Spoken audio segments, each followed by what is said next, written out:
From the ONF studios, I'm Robert Neal, and we continue our conversation with Ginger Gilmour about her book Memoirs of the Bright Side of the Moon. In this final segment, we'll hear about her son Matthew and the launch of his musical career, as well as Ginger's career as an artist. But I started off by asking her whether she had been hesitant in telling stories about the Floyd, or if she was worried about what David or Roger Waters might think of the book. Well, because it's about the bright side, I chose to only choose, well, I didn't consciously always choose. This energy was in me to write. And the stories of beauty, or the transformation of hardship, crises into beauty and into love and forgiveness, and to see that forgiveness is the part of life that really, I was given an amazing chance writing this book to find forgiveness, and there's no blame, there's just, the book is about how great every one of us is. And it's the archetypal journey that we all go through.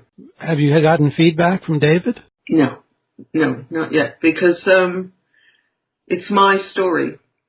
And it's my experience of life. He's, all of that is only the first part of the book in a way. It's all about the rest that I learned and what I've experienced in my life about the importance of art and what they actually did. And it's historical for anyone that has experienced that era of rock and roll. Yeah. I've sent him a book. I think he's very busy. It's a big book. It's 654 pages. Yeah, I was going to ask you. You were quite prolific with this. Yeah. This is really very long. When you started out, did you have a goal of it should be this many words or whatever, or did you just let loose? I just let it flow until it was finished. It's become the War and Peace of rock and roll. In reading the description of the book, it's packaged in kind of a unique way. Can you describe it for us? Well, first off, because I was a color therapist, it was really important. I had, my team did question me about putting the color pink for the cover of the book to begin with. It has proved totally the right decision. It's hardback. It has gold leaf. There's a circle with a picture of me smiling at my age of 65, showing that at 65 you can look really happy. I think so. Yes. And you open it and there's a melon color paper on the front and inside and the back. And there's a hologram of a security seal that every book has its own number. So that eventually in the future it's like a limited edition of a piece of art. There is a clear plastic lightweight envelope that will come with it so that you can protect it, because I know collectors like to, have those things. Yeah. On top of which there are 4 photographs in the back, cards, one of me signed, and 3 of 2 are from some of the images in the book, and the 4th one is about my son, Matthew Gilmour, who just did his first album. Yeah, I wanted to ask you about his first album. How would you describe it? Are you the proud mother of a new rock star? Yeah. This young man, I have to say, he has taught me so much about the masculine without even realizing it. We had 3 girls first, and they're wonderful, and they're very creative, very special beings. And Matthew was very silent all the time, and I didn't realize how much he was absolutely observing. It wasn't until I think he was about 14, and he was in this one boarding school, and everyone was playing guitar, and he's like, I want to play the guitar, and he just started playing, and it's grown and grown and grown, and at one point he just didn't know what to do with his life, and he went and worked in a pub for a couple of years, and that was disastrous. His mom didn't like that. But not that the pub was the problem. It's just the energy of it and the drinking and stuff just isn't really good. And then he played me this one song, Rain, that he had composed. And I sent it to Isaac, the person that has helped me with my book and all kinds of things. And he, having been in rock and roll, sent it to Danny Johnson of Steppenwolf, who, because Steppenwolf isn't gigging as much, has taken to producing young artists. And he said, I think this is amazing. I want to produce this artist. Does he want to do it? And he was incredible. I will be grateful to that man forever, because he took Matthew under his wing on his ranch just outside of Austin, Texas, for 6 to 8 months. And he just lifted his self-confidence. And what happened with the music that came out in that environment, and it's just broke him open, and it's like a flower. Just, he's going from step to step and greater. So he really believes that his dream's coming true. I mean, he's doing it on his own with help from me. And Danny certainly did his part, and Isaac is doing his part to help him. And now he's got a band called Patient Wolf, who are interpreting the songs, and they will go on. Their gestalt is building, and I think there's great potential there. Yeah. And the album is The Gray, and you can get it on MatthewGilmour.com. Here's a little bit of the song C'est la vie from Matthew Gilmour.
To that, I have so much tears of pride that my son has gotten to that point. You definitely are a proud mother. Yeah. Well, if you see a person, particularly someone so close, and you had the pregnancy, gave birth, went through all the changes that we went through, I know that I'm being reborn. And to see him being reborn, it just, I'm just so happy for her.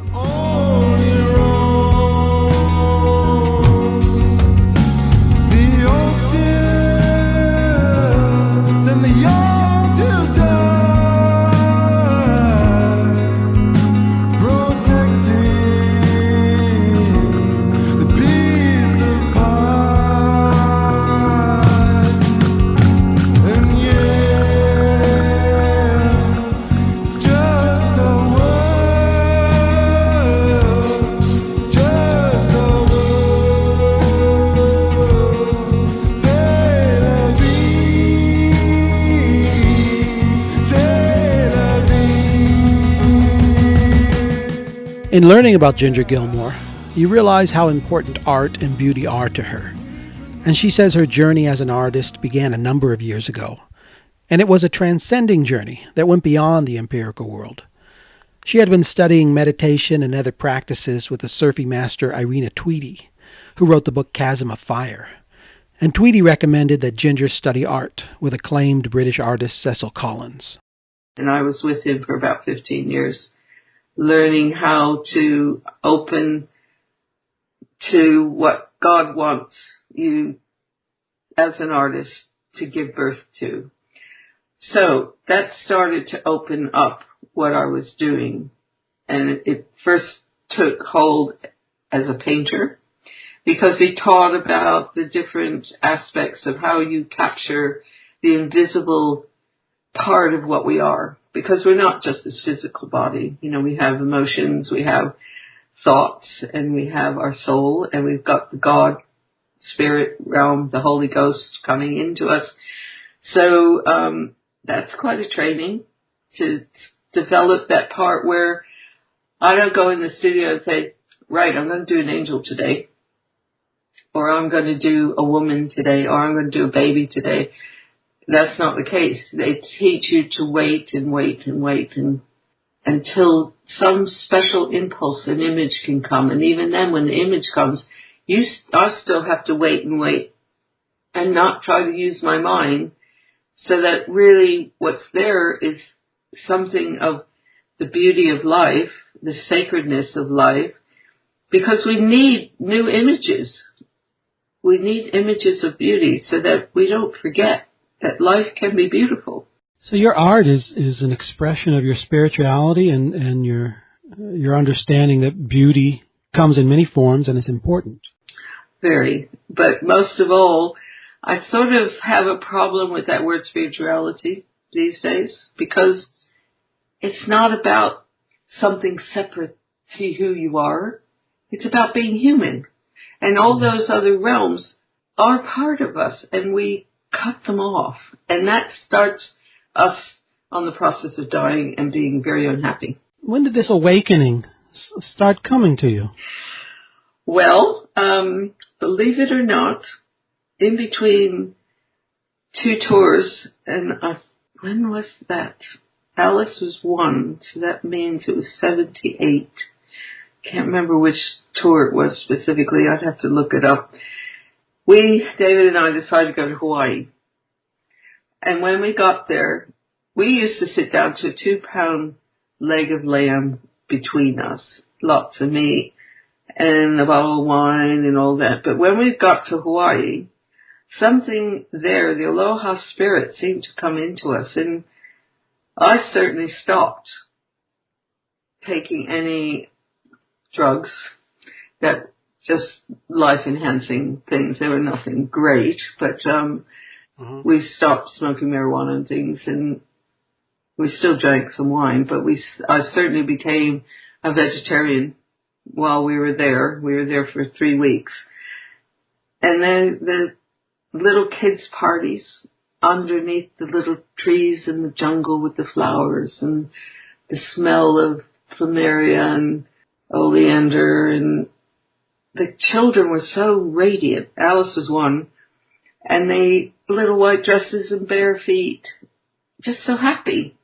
And David and I almost bought a property there, and we almost didn't come back, but we had the tour, so we had to come back. But it touched us so deeply. And when we got back, something happened that I woke up paralyzed from the waist down. and I couldn't move, and I was in such pain. And one of the wives of the second guitarist talked to us about this homeopath, this naturalistic Indian doctor that had saved her. That I was saying, David, we've got to find this Dr. Sharma. I don't know how do we do that? So he said about it, and we got an appointment. And he said what had happened is that I detoxed.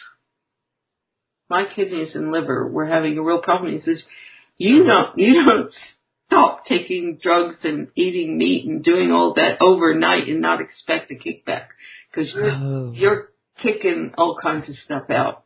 So he put me in his naturopathic hospital for a few weeks on just chamomile tea and grapefruit. It was quite an experience. And in there, I discovered meditation, because that's what from India most people do.